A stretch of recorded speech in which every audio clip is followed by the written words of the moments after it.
सदाशिवसमारम्भाम् व्यासशङ्करमध्यमाम् अस्मदाचार्यपर्यन्ताम् वन्दे गुरुपरम्पराम् शङ्करं शङ्कराचार्यम् केशवं बादरायणम् सूत्रभाष्यकृतौ वन्दे भगवन्तौ पुनः पुनः ध्यानमूलं गुरोर्मूर्तिः पूजामूलं गुरोः पदम् मन्त्रमूलं गुरोर्वाक्यम् मोक्षमूलं गुरोः कृपा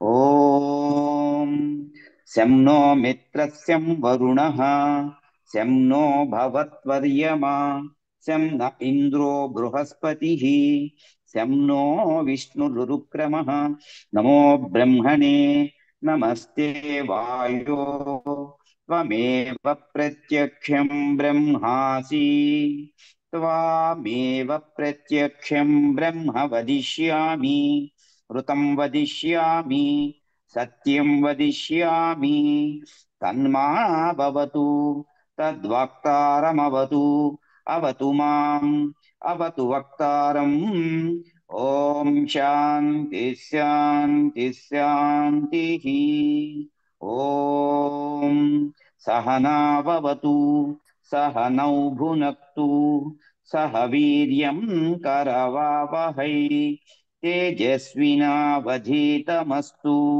मा विद्विषावहै ॐ शान्ति शान्ति शान्तिः హరిః ఓం. గురువు గారిని నారాయణోపనిషత్తును కొనసాగించవలసిందిగా వినమ్రంగా వేడుకుంటున్నాం. ఓం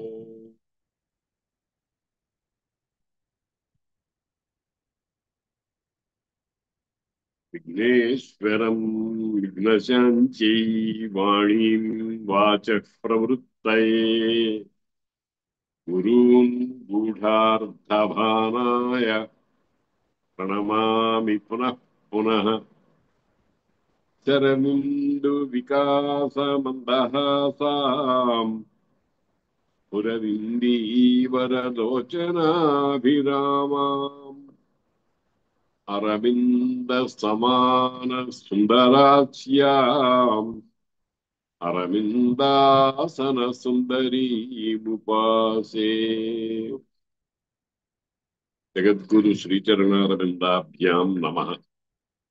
ఓం శన్నో మిత్రశ్చం వరుణః శన్నో భవత్వర్యమా శన్న ఇంద్రో బృహస్పతిః శన్నో విష్ణురుక్రమః. నమో బ్రహ్మణే నమస్తే వాయో త్వమేవ ప్రత్యక్షం బ్రహ్మాసి త్వామేవ ప్రత్యక్షం బ్రహ్మ వదిష్యామి ఋతం వదిష్యామి సత్యం వదిష్యామి తన్మామవతు తద్వక్తారమవతు అవతు మాం అవతు వక్తారం. ఓం శాంతి శాంతి శాంతి. సహనావతు సహనౌ భునక్తు సహ వీర్యంకరవావహై తేజస్వినావధీతమస్తు మా విద్విషావహై. ఓం శాంతి శాంతి శాంతి.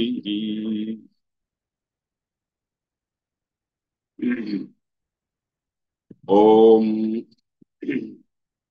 ఆపాంతమన్యుస్తృపరప్రభర్మాధునిమీవాంఛరుమాగుం రుజీషీ సోమో విశ్వాన్యతసావనాని నార్వాగింద్రం ప్రతిమానాని బేభూ. మనం వెనుకటి తరగతిలో స్వస్తిన ఇంద్రో వృద్ధశ్రవాః స్వస్తిన పూషా విశ్వవేదాః స్వస్తి నస్తార్క్ష్యో అరిష్టనేమిః స్వస్తి నో బృహస్పతి దధాతు అనే మంత్రాన్ని సంభావన చేశాం. ఆ వరుసలో ఇప్పుడు వచ్చేటువంటి మంత్రం ఆపాంతమన్యు కృపల ప్రభ మాధుని సిమీవాన్ శరుమాగుం రుజీషీ సోమ విశ్వాన్యతసావనాని నార్వాగింద్రం ప్రతిమానాని బేభూ అని ఈ మంత్రాన్ని మనం ఇవాళ అనుష్ఠితం చేద్దాం. ఇందులో ప్రధానంగా సోమ ఇంద్ర అని రెండు వ్యవహారాలు కలిగినటువంటి పరమాత్మ తత్వాన్ని మనకు వివరిస్తున్నారు. సోమ సోమ అంటే సాధారణంగా చంద్రుడు, ఇంద్రుడు అంటే స్వర్గలోకానికి అధిపతి, త్రిలోకాధిపతి అని కూడా అంటారు. వాళ్ళను గురించి ఒక సంభావన ఈ మహానారాయణోపనిషత్తులో మనం వెనక అనేకమైన పాఠాల్లో ఒక విషయాన్ని ప్రధానంగా గమనించవలసినటువంటి విషయాన్ని దాన్ని గుర్తు చేస్తాను. ఇక్కడ మట్టి అన్న, తర్వాత దూర్వా అన్న, ఇంకా ఏ పేర్లు పెట్టినా, అలాగే పైన ఆదిత్యుడు అన్న, చంద్రుడన్నా, ఇంద్రుడన్నా, వాయుదేవుడన్నా, ఇవన్నీ కూడా పరమాత్మకు లోక వ్యవహారాన్ని పెట్టిన ఏర్పాట్లే కానీ ఇందులో అది మాత్రమే అనుకునేటువంటి భావన సరైంది కాదు. మట్టి అన్నా, భూదేవి అన్నా, వసుంధర అన్నా పరమాత్మయే, చంద్రుడన్నా పరమాత్మయే, ఇంద్రుడన్నా పరమాత్మయే. కాకపోతే వాళ్ళు కొన్ని కొన్ని ప్రత్యేకమైనటువంటి వ్యవహారాల కోసం ఆ స్వరూపాలు పొందినట్టుగా మనకు పురాణాలు మొదలైనటువంటివన్నీ చెప్తున్నాయి. అంటే ఏకం సత్ విప్ర బహుధా వదంతి, ఉన్నదొక్కటే పరమాత్మతత్వం. దానికి సత్ అనే వ్యవహారం కూడా ఉంది. సత్ అంటే త్రికాలాబాధ్యము అని మనం అనుకున్నాం. అంటే వెనక ఉన్నది, ఇప్పుడు ఉన్నది, రేపు ఉండేది అనేటువంటి భేదాలు లేవు. ఆ దిక్కాలాద్యనవచ్చిన్నానంత చిన్మాత్రమూర్తి అని భర్తృహరి గారు చెప్పినటువంటి మాటను మనం స్మరించుకుంటూ ఉండాలి. ఆ పరమాత్మకు దిగ్భేదాలు లేవు, కాలభేదాలు లేవు, ఇంకా లింగ భేదాలు లేవు, వచన భేదాలు లేవు, ఏమి లేవు. ఏకం దిక్కు కాల ఆది అనవచ్చిన్న అనంత చిన్మాత్ర మూర్తి. భర్తృహరి గారు ఎంత గొప్పగా చెప్పాడంటే సర్వ ఉపనిషత్తుల సారాన్నంతటినీ కూడా ఒక్క మాటతో చెప్పారు. చాలా గొప్ప విషయం. దాన్ని భావన చేస్తే మనకు ఈ ఉపనిషత్తులు అవన్నీ చదువుకునేటప్పుడు మన మనస్సులో ఆ మాట మెదులుతూ ఉన్నట్టయితే పరమాత్మ తత్వం అనేటువంటిది అనుభూతికి రావటానికి ఎక్కువ అవకాశం ఉంటుందన్నమాట. దిక్ కాల ఆది అనవచ్చిన్న అనంత చిన్మాత్ర ముక్తి. 7 పదాలు ఉన్నాయి ఇందులో. దిక్కులు తూర్పు దిక్కు, పడమల దిక్కు అంటాం. కాలములు భూతకాలము, వర్తమాన కాలము, భవిష్యత్ కాలము అని అంటున్నాం. అలాగే సృష్టిలో ఉండేటువంటి వాళ్ళు జరాయుజములు, అండజములు, ఉద్భిజ్యములు, స్వేదజములు అని 4 రకాలుగా ఉన్నాయని దేనికి దానికి విడివిడిగా చూడగలుగుతున్నాం మనం. ఆ విడివిడిగా చూడగలగటమే అజ్ఞానంలో చాలా పెద్ద ఆ భాగాన్ని నిర్వహిస్తున్నటువంటి విషయం.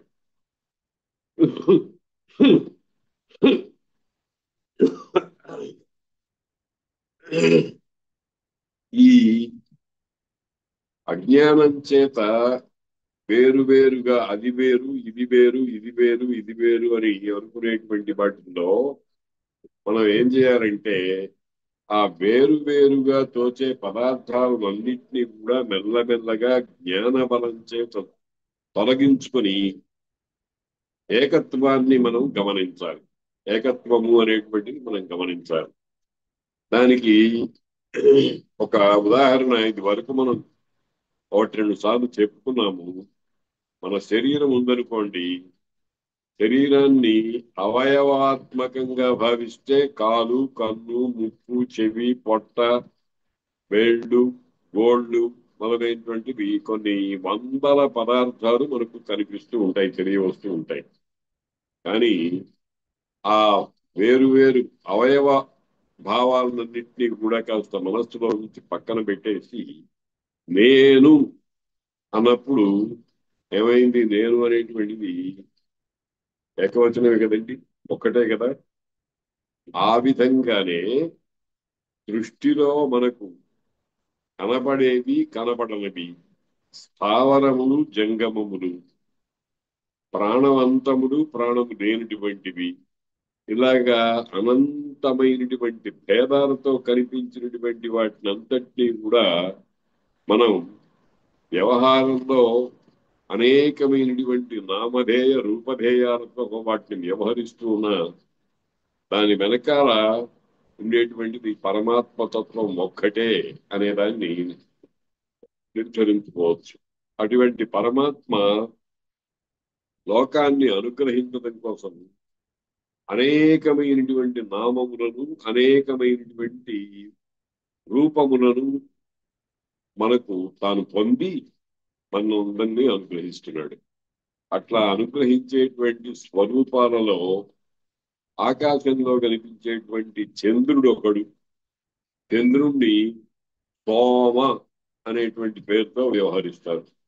సోమ అంటే అర్థం ఏమిటంటే చక్కగా కళంకాలు మొదలైనవి లేకుండా సౌమ్యము అంటాను చూడండి. ఏ విధమైనటువంటి గందరగోళ పరిస్థితి లేకుండా ప్రశాంతంగా ఉండేటువంటి స్వరూపం అన్నమాట ఆకాశంలో మనకు కనిపించేటువంటి చంద్రుడు. ఆ చంద్రుడు పరమాత్మ యొక్క స్వరూపమే, పరమాత్మయే.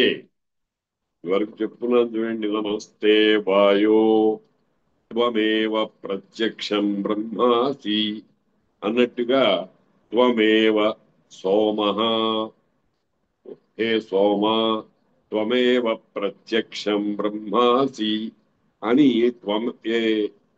హే వాయో త్వమేవ ప్రత్యక్షం బ్రహ్మాసి అని మనం ఎట్లాగైతే అనుకుంటున్నామో ఆ రకంగా మనకు దృశ్యమానమయ్యే లేకపోతే తెలియవచ్చేటువంటి ప్రతి దాని యందు త్వమేవ ప్రత్యక్షం బ్రహ్మాసి అనేటువంటి మాటని అనుసంధానం చేసుకోవచ్చు.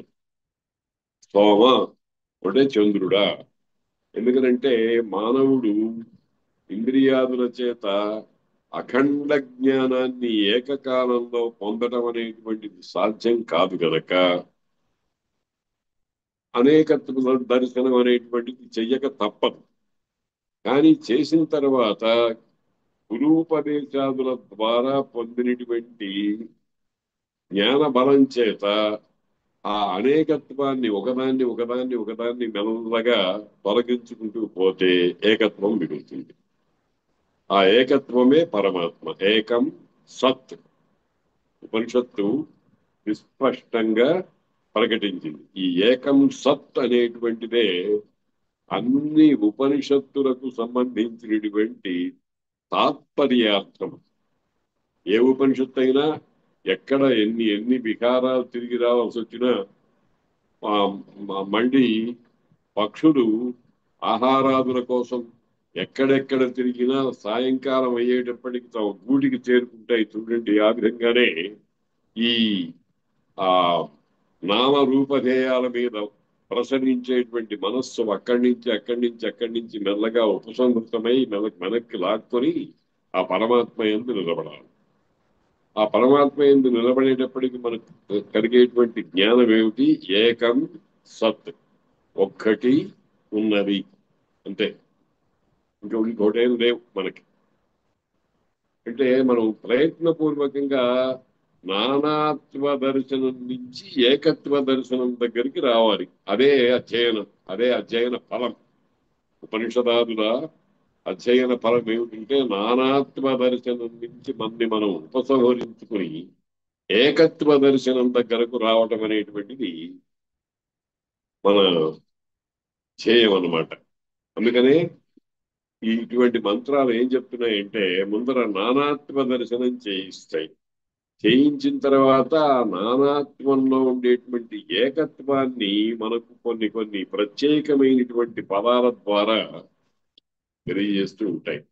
మనం సమన్వయం చేసుకుని నానాత్వ భావనను తొలగించుకొని ఏకత్వ భావాన్ని నిలుపుకొని మనం దానితో ఒకటి అయిపోవాలి. అదే సిద్ధి. సాధన దశలో నానాత్వం అనేటువంటిది తప్పనిసరిగా ఉంటుంది. ఆ తప్పనిసరిగా ఉంటుంది కాబట్టే ఇక్కడ పరమాత్మను సోమ అని, ఇంద్రుడు అని రెండు శబ్దాల చేత వ్యవహరిస్తుంది మంత్రం. ఆ ఆ సోముడు అనేటువంటి వాడు ఎట్లాంటి వాట? అతనికి కొన్ని విశేషణాలు, అతనికి కొన్ని లక్షణాలు చెప్తున్నారు. ఆపాంతమన్యు ఒక లక్షణం, కృపల ప్రభ రెండవ లక్షణం, మాధుని మూడవ లక్షణం, సిమీవాన్ నాలుగవ లక్షణం, హెరుమాన్ ఐదవ లక్షణం, రుజీషి ఆరవ లక్షణం, సోమ. అంటే సోమ అని మనకు ఆకాశంలో కనిపించేటువంటి చంద్రుడికి లోకంలో అనేకమైనటువంటి పేర్లున్నాయి. అబ్జ, జైవాతృక, సోమ, చంద్ర, మా శశి, శశి, ఇటువంటి పేర్లు ఉన్నాయి. వేదంలో వాటినన్నింటినీ తీసి పక్కన పెట్టేసి కొత్త రకాలైనటువంటి వ్యవహారాన్ని మనకు అందిస్తోంది. ఇది చాలా జాగ్రత్తగా భావించదగినటువంటి విషయం అన్నమాట. సోమ అంటే మంచి దర్శనం కలిగినటువంటి వాడు. ఆకాశంలో చంద్రుడు వచ్చేటప్పటికి చూడండి పసిపల్ల బాలాది ప్రకృతి అంతా కూడా పలవసించిపోతుంది. అందుకనే ఆయన్ని సోముడు అని అన్నారు. సోమ అంటే చూడటానికి చాలా ఇంపుగా ఉండేటువంటిది అనేటువంటి ఒక అర్థాన్ని మనం గ్రహించవచ్చు. కనుక సోముడు ఆయన ఎటువంటి వాట కొన్ని లక్షణాలు చెప్తున్నారు. ఏదైనా ఒక ఒక చాలా గొప్ప స్థానంలో ఉండేటువంటి ఒకానొక వ్యక్తితో మనం ఏదైనా పనుండి పెడితే అతని స్వరూప స్వభావాన్ని గురించి మనం ముందర తెలుసుకోవాలి కదా. మీరు ప్రధానమంత్రి గారు ఉన్నారు, ఆయనతో ఏదైనా పనుండి మనం వెళ్ళాలి అని అనుకుంటే ప్రధానమంత్రి అంటే ఏమిటి, ఆయన ఉండేటువంటి ఆయన దగ్గరికి వెళ్ళటానికి ఎన్ని ఆ అవా అడ్డులు ఉంటాయి, వాటినన్నింటినీ ఎలా తొలగించుకుంటూ పోవాలి, పోయిన తర్వాత ఆయనతో ఎట్లా వ్యవహరించాలి, ఇవన్నీ తెలియకుండా ఏదో గుడ్డెకి చోరేపడ్డట్టు పోవు కదా. అందుకని ఇప్పుడు ఈ సోముడు అనేటువంటి పరమాత్మ తత్వం మీద కొన్ని లక్షణాలు చెప్తున్నారు. ఏమిటంటే మొట్టమొదటిది ఆపాంతమన్యు అని. ఇది చాలా చక్కటి మాట, చాలా ఆలోచించదగినటువంటి మాట. మనకు ఆ జీవితంలో అప్పుడప్పుడు కొన్ని దెబ్బలు తగులుతూ ఉంటాయి. దెబ్బ అంటే మనస్సుకి బాధను కలిగించేటువంటిది. దెబ్బ ఎవరు కొడతారు? కోపం వచ్చిన వాడు కొడతారు. మన మీద కోపం వచ్చినటువంటి తండ్రి గాని తల్లి గాని ఒక్కొక్కసారి దెబ్బ వేస్తారు. ఆ కోపాన్ని మన్యువు అంటారు. ఈ మన్యువు రెండు రకాలు. ఒకటి ఏమిటంటే కోపం నటిస్తూ ఒక దెబ్బ వేయటం ఒక పద్ధతి, నిజంగా కోపం రావటం ఒక పద్ధతి. పిల్లలు ఏదైనా అల్లరి చేస్తే, ఇంట్లో ఉండేటువంటి వస్తువులు ఏదైనా ఆ పాడు చేస్తే తల్లి వెంటనే ఒక చిన్న దెబ్బ కొట్టనట్టుగా మీరు ఆ పరిశీలన చేస్తుంటే ఆ ఆమె మనస్సులో కొట్టకూడదు అనేటువంటి భావన బాగా కనిపిస్తూ ఉంటుంది.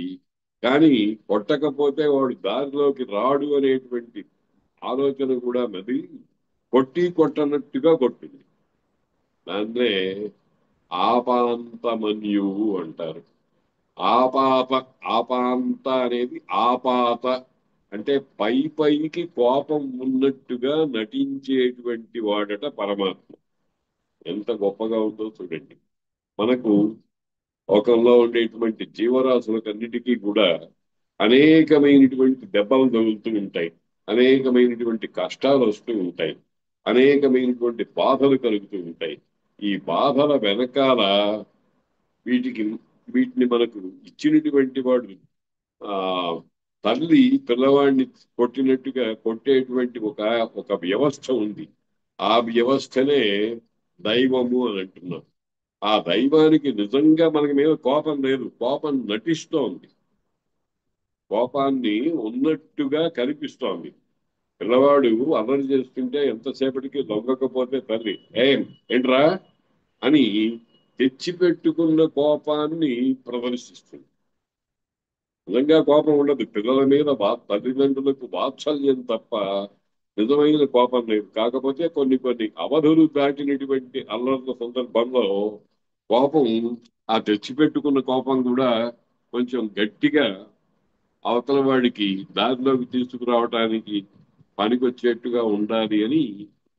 అందులో కొంచెం డిగ్రీస్ ఆఫ్ కంపారిజన్ అని కొంచెం తేడాలు ఎక్కువ ఉంటే ఉండొచ్చు. కానీ మొత్తానికి తల్లిదండ్రులు గాని భగవంతుడు గాని మన మీద చూపేటువంటి, మనకు కొట్టేటువంటి దెబ్బలన్నీ కూడా తెచ్చి పెట్టుకున్న కోపానికి సంబంధించినవే గాని అసలు కోపం కాదు. అది ఇక్కడ చెప్తున్నది. ఆపాంతమన్యు. ఆపాంత అంటే ఆపాత. ఆపాత అంటే అట్లా వచ్చి మీద పడుతున్నట్టుగా ఉంటుందన్నమాట. అంటే తెచ్చిపెట్టుకున్న పైకి నిజంగా లోపల కోపం లేకపోయినా తెచ్చిపెట్టుకొని పిల్లవాడిని దారిలో పెట్టాలి అనేటువంటి దాంతో చిన్న దెబ్బ వేయటమో కోపట్టమో ఏదో చేస్తారే, దానికి ఆపాంతమన్యువు అని పేరు. ఆపాంతమన్యువు. ఇది మనం లోకంలో చూస్తూనే ఉంటాం. ఒక్కొక్కసారి తల్లి పిల్లవాడిని కొడుతుంది. కొట్టిన తర్వాత వాడు కాసేపు ఏడుస్తాడు, మళ్ళీ మామూలు స్థితికి వచ్చేస్తాడు. చూడండి, లోకంలో ఇంకెవరైనా కొడితే పిల్లవాడు దూరంగా పారిపోవడానికి ప్రయత్నం చేస్తాడు. తల్లి కొడితే ఇంకా లోపలికి ఆమె దగ్గరికి వెళ్ళి ఆమె ఆమెనే కౌగిలించుకుని ఏడుస్తూ ఉంటాడు. లోకంలో ఈ ఈ పరిస్థితిని మనం గమనించి చూసినట్లయితే పిల్లవాడికి తనని రక్షించేది తల్లి కంటే మరొక వ్యక్తి లేదు అనేటువంటి గాఢమైనటువంటి భావన లోపల గుండెల్లో నిలిచిపోతుంది. అది పుట్టుక సహజమే అది. ఆ సహజమైనటువంటి స్థితిలో వాడు ఏం చేస్తాడు, తల్లి మొహగాడు కొడితే తల్లి దగ్గరికే వెళ్ళి గట్టిగా కౌగిలించుకుంటాడు. ఇంకెవరన్నా కొట్టడానికి వస్తే పారిపోవటానికి ప్రయత్నం చేస్తాడు. పారిపోవటానికి ప్రయత్నం వంటిది అసలు కోపం. మళ్ళీ ఆమె దగ్గరే చేరుకోవాలి అనేటువంటిది తెచ్చిపెట్టుకున్న కోపానికి ఫలితం. ఈ తేడా మనం జాగ్రత్తగా గమనించాలి. భగవంతుడు మనం ఏదైనా పాడు పని చేస్తే ఆ పాడు పని నుంచి మనని తప్పించి సంస్కరించడానికి ఏం చేస్తాడంటే అప్పుడప్పుడు మనకు కొన్ని బాధ కలిగేటువంటి విషయాలు కల్పిస్తూ ఉంటాడు. అట్లాంటివి ఉదాహరణకి ఆ, ఒకడు బాగా ధనవంతుడై పొంగిపోతూ ఏ పని పెడితే ఆ పని చేస్తూ ఉంటే వాడికి దారిద్ర్యం రుచి చూపిస్తూ ఉంటాడు ఒక్కొక్కప్పుడు. ఏమి అన్ని ఉంటే అన్ని వడ్డించిన మిస్టర్ లాగా ఉంటే వాడిని పట్టుకోవడానికి శక్యం కాదు. అందుకని ఏం చేస్తాడంటే ఆ ఒక్కసారిగా వాడికి ఉండేటువంటి ఐశ్వర్యాన్నంతా తొలగించేసి వాడు బికారి అయ్యేట్టుగా చేస్తాడు. ఈ బికారి అయ్యేట్టుగా చేయటంలో వెనకాల ఉద్దేశం ఏమిటి అంటే భగవంతుని యొక్క ఉద్దేశము వీడు ఐశ్వర్య గర్వంతో అధికార గర్వంతో నన్ను ఎవడు ఏమీ చేయలేడు అనేటువంటి ఆలోచనలు పెట్టుకుని చెడిపోతున్నాడు, వాడిని మళ్ళీ సరైన దారిలోకి తీసుకురావాలి అని వాడికి ఉన్న ఉద్యోగం పోగొట్టడము లేకపోతే ఉన్న ఐశ్వర్యాన్ని పోగొట్టడము ఏదో చేస్తాడు. ఇది దీని వెనకాల ఉండేటువంటి లక్షణం ఏమిటంటే తెచ్చి పెట్టుకున్న కోపము. సహజంగా వచ్చేది కాదు, దానంతరం అది వచ్చే కోపం కాదు, తెచ్చి పెట్టుకున్న కోపము. భగవంతుడు అటువంటి మాట. ఎంత అద్భుతమైనటువంటి మాట ఆ వేదమాత మనకు అందించిందో చూడండి. ఆపాంతమన్యు. ఇప్పుడు ఇది ఇక్కడ చంద్రుడికి సంబంధించి ఈ మాట అంటున్నారు. చంద్రుడు కూడా ఏం చేస్తున్నాడు? ఈ 24 గంటలు 365 రోజులు మనకు చంద్రుడు ఆకాశంలో కనిపిస్తున్నాడా? ఒక రోజున కళ, రెండవ రోజున 2 కళలు, 16వ రోజుకి పూర్ణ కళలు, ఆ తర్వాత మళ్ళీ దిగిపోవటము. ఆ తర్వాత చంద్రుడు చంద్రుడు ఉమ్, విజయరాజు అంటారు, ఆహారానికి అధిదేవత అంటారు. కాబట్టి ఈ ఆహారం ఒక్కొక్కసారి మనకి లభించదు. అంటే చంద్రుడు గారు కోపం తెప్పించుకున్నాడు అని అర్థం అన్నమాట. అలాగే వెన్నెల ఆ వసంత ఋతువు, గ్రీష్మ ఋతువు మొదలైన చోట్ల వెన్నెల బాగా ప్రసరిస్తూ ఉంటుంది. వర్షాకాలం వచ్చేటప్పటికి మేఘాచ్ఛాదితమై ఉండి ఆ వెన్నెల మనకు కనిపించదు. అప్పుడు చంద్రుడు మనకి ఏం చేస్తున్నాడు?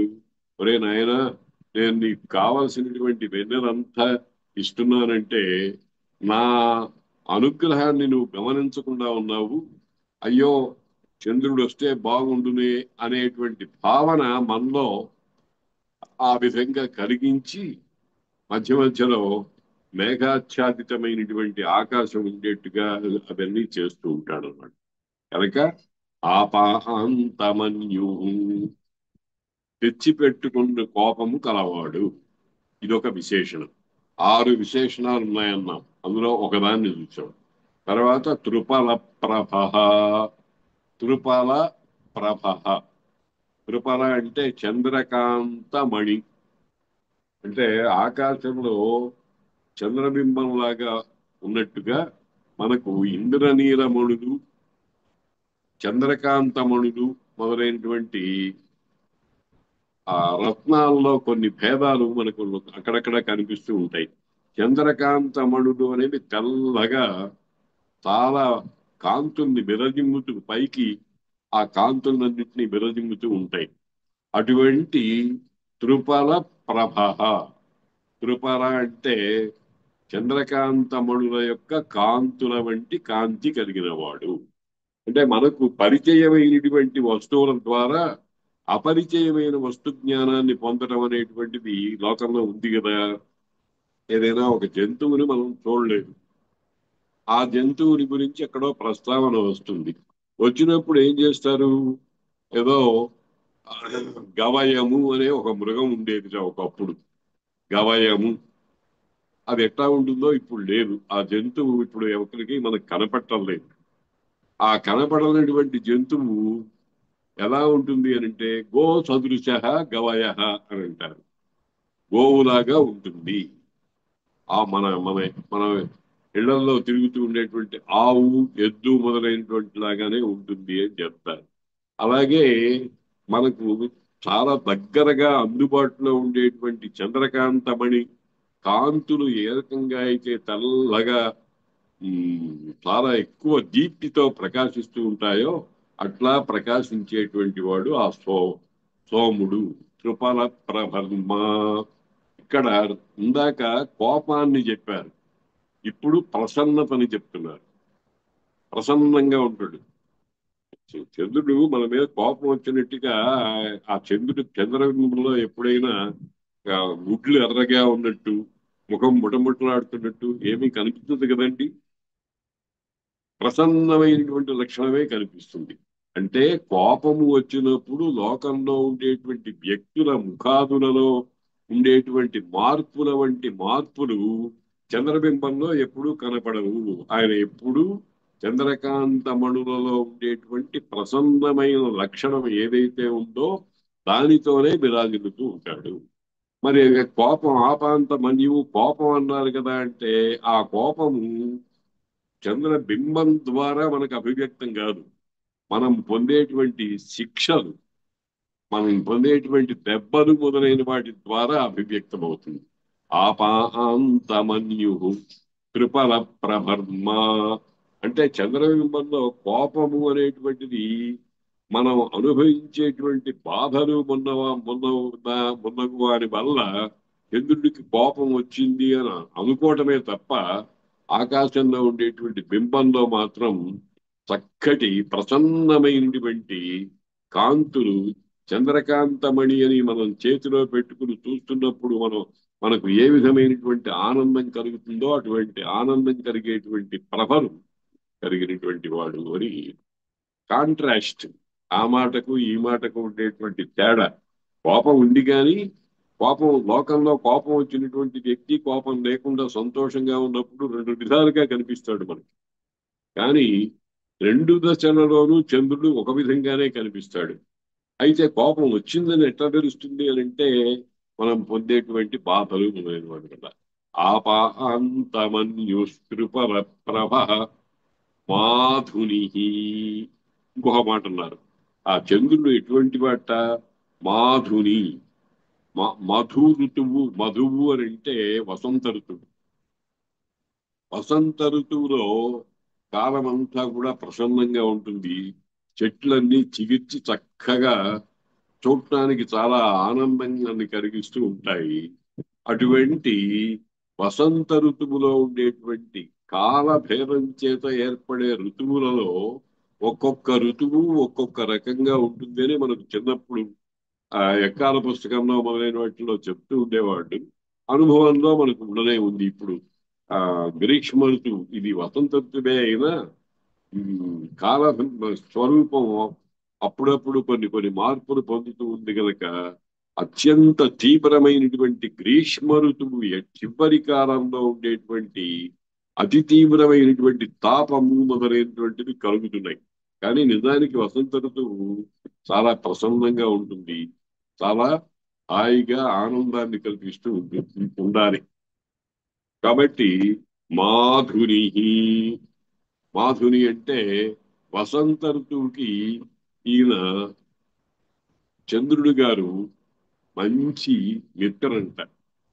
అంటే వసంత ఋతువులో చంద్రబింబము ప్రసన్నంగా మంచి పచ్చని చెట్ల వైపు నుంచి మనకు కనిపిస్తూ ఉంటే ఆ పైన ఆకాశంలో ఉండేటువంటి చంద్రబింబంలో ఉండేటువంటి సౌందర్యము, ఆ చంద్ర కిరణాలు ప్రసరించినటువంటి చెట్లు మొదలైనటువంటి వాటిలో ఉండేటువంటి ఆ ఆ ఆకుపచ్చదనము, ఆ నైగనిక్యము మొదలైనటువంటివి కూడా మనకు చంద్రుడి సంబంధమైనటువంటి గుణాలుగా ప్రకృతిలో కనిపిస్తూ ఉంటాయి. అందుకని మాధుని అన్నారు. మాధుని అంటే వసంత ఋతువునకు చెలికాడు. అంటే చెలికాడు అంటే ఎక్కడో చంద్రుడు ఎక్కడో కొన్ని వేల కిలోమీటర్ల దూరంలో ఉన్నాడు, వసంత ఋతువు అనేటువంటి నేల మీద ఉంది అని అంటే ఇది వరకు దీనికి సంబంధించి మనం అనేక పర్యాయాలు చెప్పుకున్నాం. సూర్యుడు ఎక్కడ ఉన్నా ఆయన కిరణ స్పర్శ మన శరీరానికి సోకి వేడి కలగటం మొదలైనటువంటి జరుగుతున్నాయి కదా. కాబట్టి బింబము ఎంత దూరంలో ఉన్నది అనేటువంటి దాంతో సంబంధం లేదు. ఆ బింబములో ఉండేటువంటి చల్లదనము, ఆహ్లాదకత లక్షణము అనేటువంటిది భూమిలో ప్రపంచంలో ఎక్కడ ఏ మూల ఉన్నవాడికైనా సరే ఆ స్పర్శ గుణం ద్వారా లేకపోతే ఆ ఒక లక్షణం ద్వారా మనకు తెలియవస్తోంది కనుక చంద్రుడు కూడా సూర్యుడిలాగానే ఎక్కడ ఉన్నాడు అనేటువంటి ప్రశ్న లేకుండా ఎక్కడ పడితే అక్కడే ఉన్నాడు అనేటువంటి భావాన్ని మనం పొందాలన్నమాట. అందుకనే మాధుని అన్నారు. మాధుని అంటే మాధవ అంటే ఇది వసంత ఋతువు. మాధవుడు అంటే విష్ణు అనే మాట ఉన్నా వసంత ఋతువు అనే అర్థం కూడా ఉంది. ఆ వసంత ఋతువులకు ఈ చంద్రుడు చాలా చెలికాడు. అంటే ఇద్దరు స్నేహితులు, మిత్రులు పరస్పరము దగ్గరగా ఉండి ఒకరి వల్ల ఒకడు ఆనందాన్ని పొందేటువంటి లక్షణం ఎట్లయితే ఉంటుందో అట్లాగే కొన్ని కోట్ల మైళ్ళ దూరంలో ఉండేటువంటి చంద్రుడు భూలోకంలో ఉండేటువంటి చెట్లు, నదులు, మరి ఇతరమైనటువంటి జంతుజాలము అవి కాలంలో ఉండేటువంటి మార్పుల ద్వారా పొందే ఆనందాది స్థితులను కలిసి ఉంటాడనమాట. అందుకని ఆయన్ని మాధుని అన్నారు. మాధుని అంటే వసంత ఋతువునకు చెరికాడు అని శబ్దార్థం. మాధుని. తర్వాత సిమీవాన్, ఇది ఒక వైదిక శబ్ద ప్రయోగము అని అంటారు పెద్దవాడు. సిమి, సిమి అంటే శమి. శమి, శమి అంటే ఒక చెట్టు. శమీ వృక్షము అని, జమ్మి చెట్టు అని మనం దసరా పండగల్లో జమ్మి కొట్టడం అని మనం భావిస్తూ ఉంటామే. అది అది వేదంలో శబ్దం స్వరూపము కొన్ని కొన్ని మార్పులు పొంది ఉంటుంది. వేద వేద భాషలో మనం లోకంలో వాడుకునేటువంటి శబ్దాల కంటే భిన్నంగా ఉండేటువంటి స్వరూపాలు ఉన్నాయి అక్కడ. ఇది వరకు చెప్పుకున్నామంటే భద్రం కర్ణేభి శృణుయామ దేవా. కర్ణేభి అనేటువంటిది లోక భాషలో కర్ణేభి అనేది తప్పు. కర్ణై అనాలి, రామై అన్నట్టుగా. కర్ణై అనేది లౌకిక భాష. కర్ణేభి అనేటువంటిది వేద భాషలోనే ఉంటుంది. అందుకనే వేద సంస్కృతం, వేద వ్యాకరణము లౌకిక భాషా వ్యాకరణంలో కొన్ని భేదాలన్నీ కూడా ప్రత్యేకించి ఉన్నాయన్నమాట. అలాగే శమీ అనేటువంటి శబ్దము వేద పరిభాషలో సిమి అనేటువంటి స్వరూపంతో ఉన్నదన్నమాట. సిమీవాన్. సిమీవాన్ అంటే శమీపత్రములు కలిగినటువంటివి, కలిగిన వాడు. అంటే సూర్యుడు శమీపత్రములు కలిగిన వాడు అని వేదమాత ఒక విచిత్రమైనటువంటి అర్థాన్ని చెప్తోంది. వేద జమ్మి అనేటువంటిది ఒక చెట్టు. ఆ చెట్టు ఆకులు ఒక రకంగా ఉంటాయి. ఈ ఆకులు ఎక్కడో దూరాన దూరాన ఉండేటువంటి చంద్రుడికి సంబంధించి అవి కలిగిన వాడు అని చెప్పడానికి ఎట్లా సమన్వయం ఎలాగా అనేటువంటి విషయం మనం ఆలోచించాలి. యాక్చువల్ గా చంద్రుడు ఏం చేస్తున్నాడంటే సూర్యుడు తాపం చేత భూమిలో ఉండేటువంటి తడినంతటినీ కూడా తీసుకుని ఆ తడితో బీజములన్నింటినీ కూడా ఆ వేడితో బీజాలన్నింటినీ తయారు చేస్తున్నాడు. తయారు చేసిన తర్వాత చంద్రుడు ఆ బీజములలో ఉండేటువంటి మళ్ళీ పుట్టడానికి వీలైనటువంటి ఆ లక్షణాన్ని చక్కటి వాతావరణంతో, చల్లదనంతో దాని యందు పునః మళ్ళీ ఉజ్జీవనం పొందేటువంటి లక్షణాన్ని ఏర్పాటు చేస్తున్నాడు. ఇదంతా ఒక సైన్స్. దీన్నే అనేక విధాలుగా మనం తర్వాత తర్వాత నేర్చుకున్నాం. ఈ సైన్స్ కానీ టెక్నాలజీ అనేవి కానీ ఇప్పుడు కొత్తగా మనం పుట్టల, వాటిని ఉన్న వాటిని కనిపెడుతున్నాం కానీ మనం సృష్టించడం లే. ఇది మనం ఎప్పుడూ గుర్తుంచుకోవాల్సిన విషయం. కని కనిపెట్టడం అనేటువంటిది మానవ లక్షణము, పుట్టించడం అనేటువంటిది దైవ లక్షణం. ఏర్పాటు చేసి ఉన్నాడు అన్ని. ఆ వాటిల్లో ఆ శక్తి ఉంది అనేటువంటి విషయాన్ని మనం తెలివితేటలు ఉపయోగించుకొని కనుక్కుంటున్నాం. ఆవిరిలో ఉండే ఆవిరి అనే దానికి ఒక శక్తి ఉంది అనేటువంటి విషయాన్ని, శక్తిని మనం తయారు చేయలే, శక్తి ఉంది అనే విషయాన్ని గమనించి దాన్ని పట్టుకుని వినియోగించుకుంటున్నాం. అలాగే అనేకమైనటువంటి శాస్త్రీయమైన రహస్యాలన్నీ కనుగొనబడినవే గాని ఏర్పాటు చేసి మనంతట మనం తయారు చేసినవి కావు. ఈ కాబట్టి శమీవాన్ అంటే అర్థం ఏమిటంటే ఏ రకంగా అయితే జమ్మి చెట్టులో కొన్ని విశిష్టమైన గుణాలు ఉన్నాయో ఆ గుణాల ద్వారా లోకంలో ఉండేటువంటి ప్రాణులకు అందరికీ కూడా మేలు చేసేటువంటి స్వభావం కలిగిన వాడు చంద్రుడు అని ఆ శమీవాన్ అనే దానికి చూడండి. మనం పూజలు చేసేటప్పుడు మొన్న వెనకటి పాఠాల్లో దూర్వ గరిక అనే దాని గొప్పతనాన్ని గురించి భావన చేశాం. అలాగే బిల్వ పత్రాలు, బిల్వ దళాలు శివుడికి పూజ చేయాలి అని అంటారు. ఆ బిల్వ దళంలో ఒక ప్రత్యేకమైనటువంటి వస్తు గుణం ఉంది. లోకంలో పువ్వులు మొదలైనటువంటివి భగవంతుడికి ఒకసారి పూజ చేసిన తర్వాత ఆ పూజ చేసినటువంటి దాన్ని నిర్మాల్యం అంటారు. ఇవాళ పూజ చేసినటువంటి వాటినన్నిటినీ కూడా రేపు మళ్ళీ పూజ చేసేటప్పుడు తీసేసి కొత్త పువ్వులు వేయాలి. కానీ శాస్త్రవేత్తలు, సంప్రదాయ జ్ఞానం కలిగినటువంటి వాళ్ళు బిల్వదళములను ఒకసారి భగవంతుడికి పూజ చేసిన తర్వాత మళ్ళీ ఆ బిల్వంతో మళ్ళీ పూజ చేయవచ్చు అని ఒక అవకాశాన్ని కల్పించారు. మనం ఒకసారి పూజ చేసింది మన మరుసటి రోజుకి నిర్మాల్యం అయిపోతుంది. అది తీసి పక్కన పెట్టేయాల్సిందే. దాన్ని మళ్ళీ ఈ ఏ పువ్వు అయినా ఒకసారి దేవుడికి పూజ చేసిన తర్వాత రెండో రోజున కొత్త పువ్వు తీసుకొచ్చి పెట్టాం, కానీ అదే పువ్వు పెట్టాం కదా.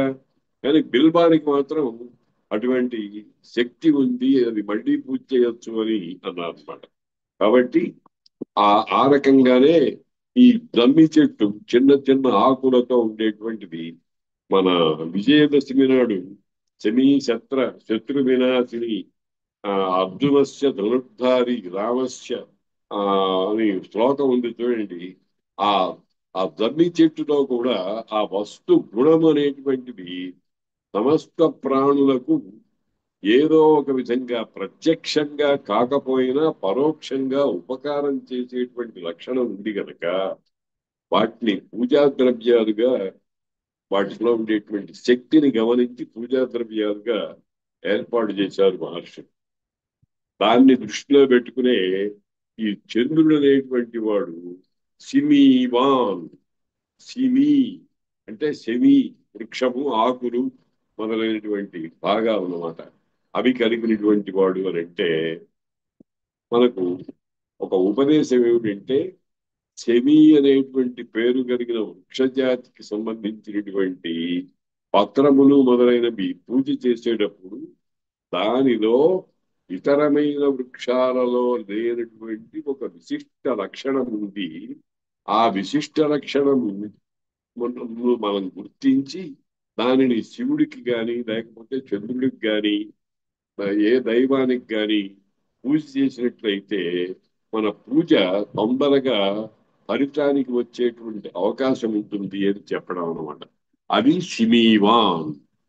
జమ్మి చెట్టు అనేటువంటి దానికి, జమ్మి పత్రములు అనేటువంటి దానికి, నాకు చెప్పుకున్నటువంటి బిల్వ పత్రములు, మారేడు పత్రములు, జమ్మి ఈ చెట్లు మనము ఏకవింశతి పత్ర పూజ అని వినాయక చవితి నాడు ఏకవింశతి 21 రకాలైనటువంటి ఆకులను తెచ్చి పూజిస్తూ ఉంటాం. పత్ర పూజ. పత్రం అంటే ఆకులు. పత్రి అనేటువంటిది ఇంటి పేరుగా ఉండేటువంటి వాళ్ళు చాలా మంది ఉన్నారు. అటువంటి ఆ ఒక్కొక్క ఒక్కొక్క రకమైనటువంటి వస్తు గుణం ఉంటుందన్నమాట. వాటినన్నింటినీ తీసుకుని దేవతలకు ఆరాధించేటువంటి రూపంలో వాటి స్పర్శాదులు పొందినవాడు విశిష్టమైనటువంటి ప్రయోజనాన్ని పొందుతున్నాడు అని కనిపెట్టి వాటిని పూజా ద్రవ్యాలుగా ఏర్పాటు చేశారు మన మహర్షులు. కాబట్టి శమీవాన్ అటువంటి బిల్వపత్రం, జమ్మి శమి జమ్మి చెట్టు పత్రములు కలిగినటువంటి వాడు చంద్రుడు. అంటే మన భూలోకంలో ఈ జమ్మి చెట్టు, దాని ఆకులు మొదలైనటువంటివి చంద్రుని యొక్క కిరణాల్లో ఉండే శక్తి సామర్థ్యాన్నంతటినీ కూడా తక్కిన వాటికంటే ఎక్కువగా పుంజుకొని లోకానికి మేలు చేస్తూ ఉంటాయి అని అర్థం అన్నమాట. చిమీవాన్ మాధుని ఆపాంతమన్యుస్కృపల ప్రభన్మాధుని మాధుని. తర్వాత సిమీవాన్ ఇంకొక విశేషణం చెప్తున్నారు. శరుమాగుం శరుమాన్. శరుమాన్ అంటే చాలా అధికమైన సౌఖ్యాన్ని ఇచ్చేటువంటి వాడు. శరు అనే శబ్దానికి సంస్కృతంలో వేద పరిభాషలో అత్యంతమైనటువంటి సౌఖ్యము. మానవుడు ఎప్పుడూ కూడా సుఖాభిలాష కలిగి ఉంటాడు.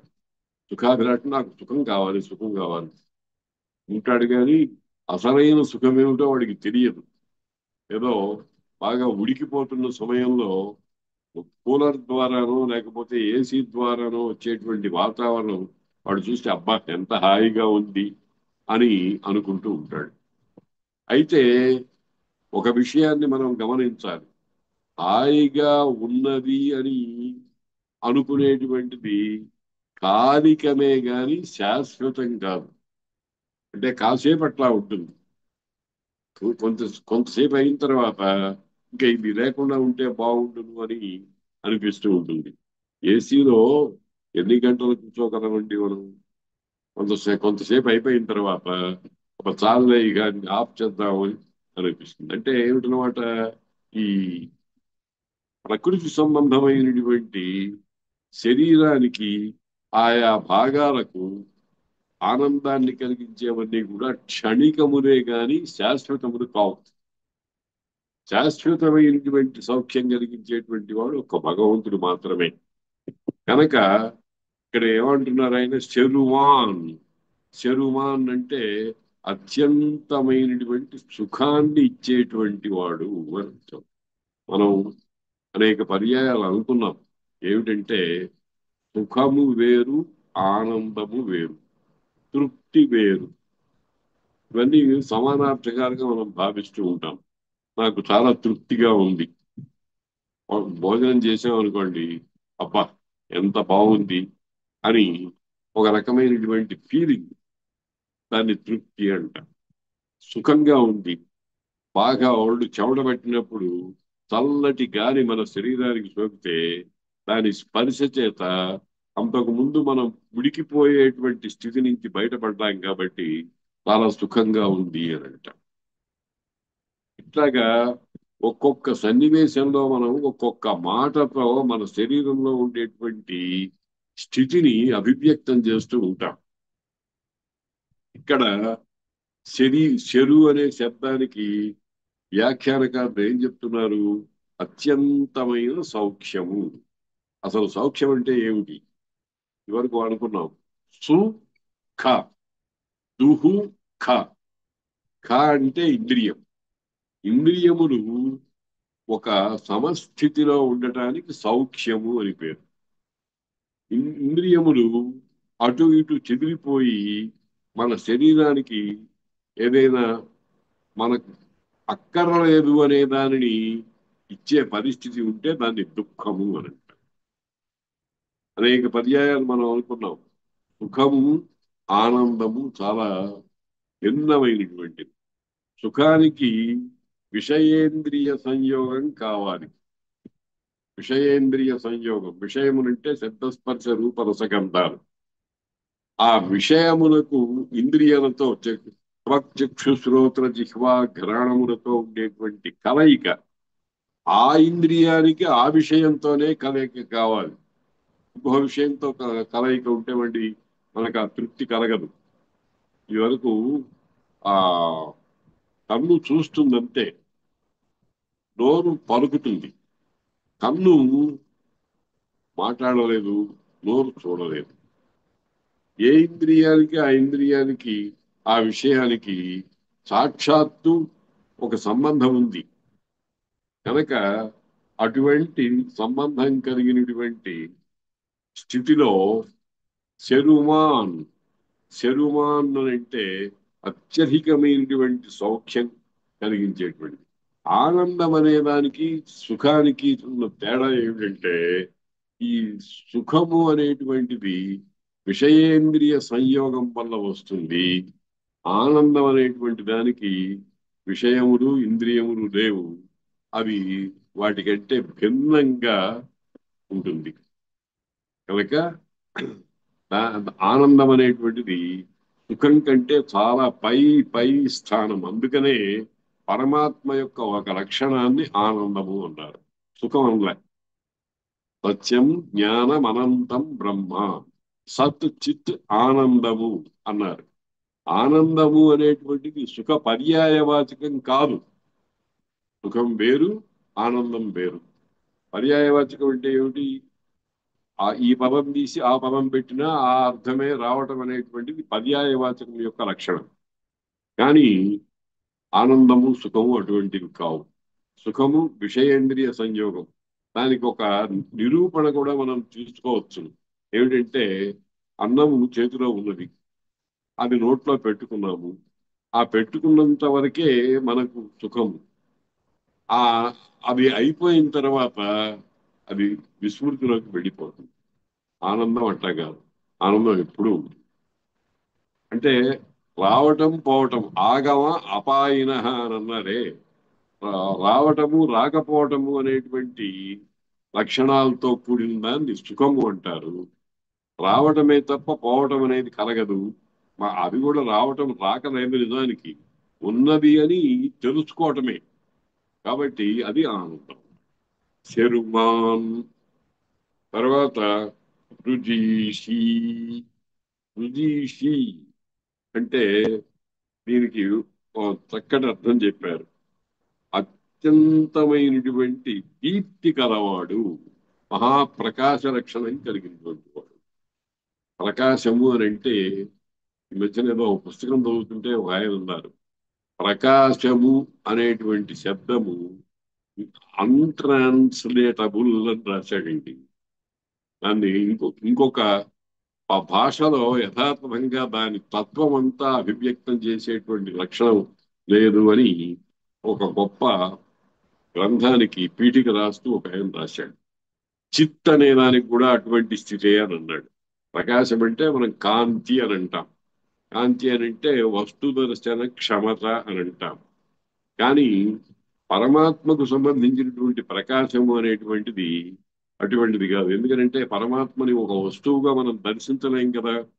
కాబట్టి ఈ కాంతి అనేటువంటి ప్రకాశ లక్షణం అనేటువంటి దీప్తి అనేటువంటి లక్షణం అనేటువంటిది పరమాత్మ సంబంధించినటువంటిదిగా అనుభవించదగినదే. కానీ అది పైకి చెప్పడానికి కానీ విషయేంద్రియ సంయోగం కానీ అట్లాంటిదేమీ లేనటువంటిది. దాన్నే రుజీషి అన్నారు. రుజీషి అని అంటే అత్యంతమైనటువంటి, రుక్ అంటే కాంతులు. రుక్ రుక్ అనే శబ్దానికి సంస్కృతంలో కాంతి అనే ఉంది. దాని నుంచి రుజీషి ఇలాంటి శబ్దం, అధికమైనటువంటి దీప్తి కలిగినటువంటి వాడు వాచనుడు.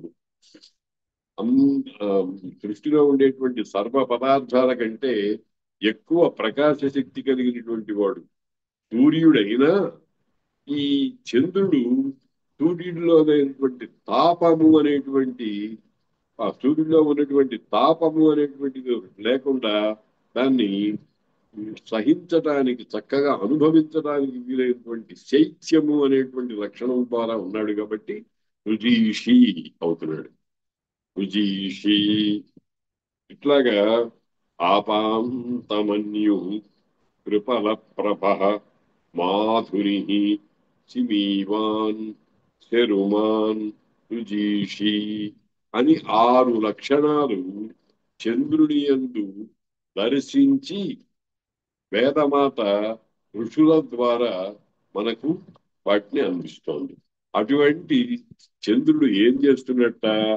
సోమ, సోముడు, విశ్వాని వనాని, ఈ సృష్టిలో ఉండేటువంటి సమస్తమైనటువంటి వనములను, వనములంటే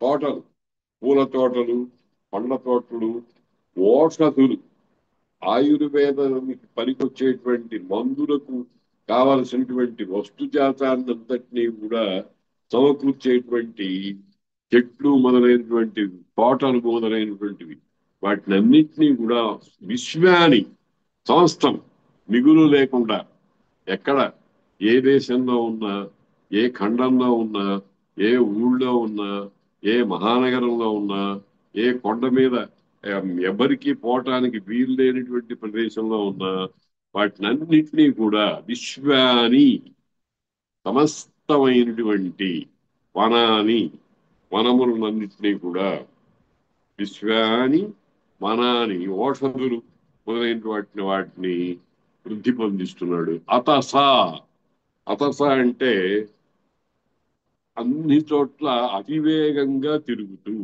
అత సాతత్యగమనే అని ధాతులు.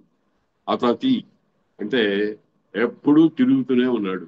చంద్రుడు ఎప్పుడైనా ఒక రోజున సెలవు తీసుకోవటం సంభవిస్తుందండి? నిరంతరం చాంద్రమానం అంటున్నాం. చంద్రుడి యొక్క గమనం చేత ఏర్పడేటువంటి కాల విభాగాన్ని నిర్ణయానికి చాంద్రమానము అని పేరు. కాబట్టి అతస అనేటువంటి మాటకు అర్థం ఏమిటంటే నిరంతర సంచారశీలుడై. ఆ శీలుడై ఏం చేస్తున్నాడు? ఓషధి అంటే ఆ సమస్త ప్రాణికోటికి ఏదైనా రోగాలుంటే పోగొట్టేటువంటి ఆ మందులు మొదలైనటువంటివి.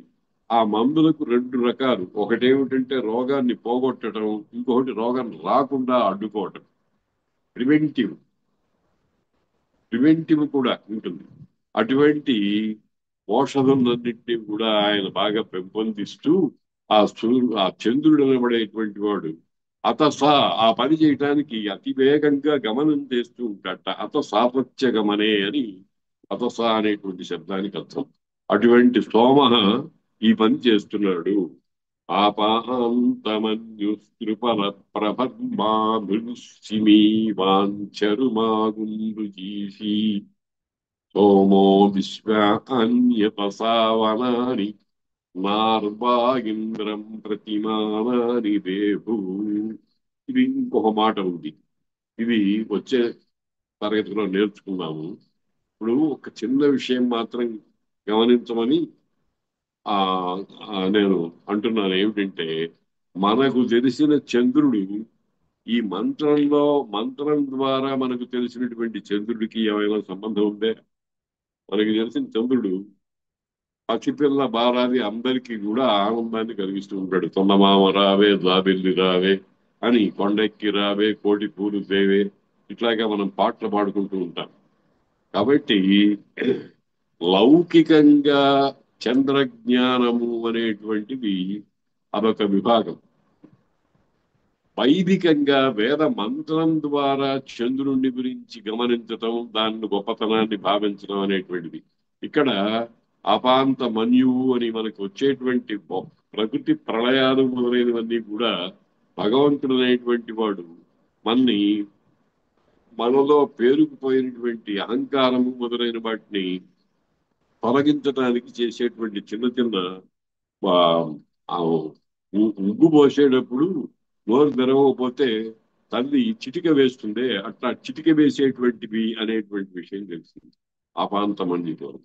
అలాగే తక్కినవన్నీ కూడా లోక సామాన్యంగా చంద్రుడి లక్షణాలు కాకుండా వాటిని మించి పై స్థాయిలో ఉండేటువంటి చంద్రరూప పరమాత్మ లక్షణాలన్నింటినీ కూడా ఈ మంత్రం చాలా అద్భుతంగా వివరిస్తుంది.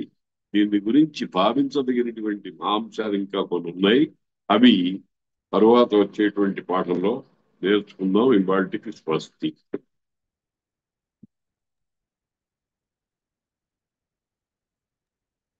నమస్కారం గురువు గారు, చక్కగా బోధపరిచారు.